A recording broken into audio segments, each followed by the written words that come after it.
ভাই, এ ভাই, কতক্ষণ ঘুমাবি রে? ওঠ না। এই, সাত রাতে কাটতে এসছে, একটু ঘুমাতে দে। জ্বালাসি কেনে? কতক্ষণ ঘুমাবে? বেলা 2টো বেজে গেছে। সবাই বাজারে যাওয়ার লেগে রেডি হয়ে বসে আছে, শুধু ওই পরে পরে ঘুমাচ্ছে। আর একটু ঘুমা, তারপর ডাকিস। এখনো ওঠেনি? না। টনি, টনি, হ্যাঁ বলো ভাবি। বাজারে যাওয়ার লেগে সবাই বসে আছে, যা ওঠ, উঠে মুখটা ধুই লেগা। হ্যাঁ হ্যাঁ যাচ্ছি। মা, ব্যাগে টাকা আছে, ওখানে 20,000 টাকা লেখে দাও দিদি। হ্যাঁ হ্যাঁ দিছি। সেই সকাল থেকে রেডি হয়ে বসে আছি বলে। কি নিবি? যত বাজারে, তারপরে দেখবি কত কি লেবো।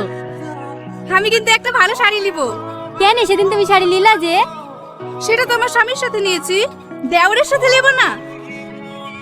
বাবু, ব্যাগে টাকা পাওয়া আছে নিজে?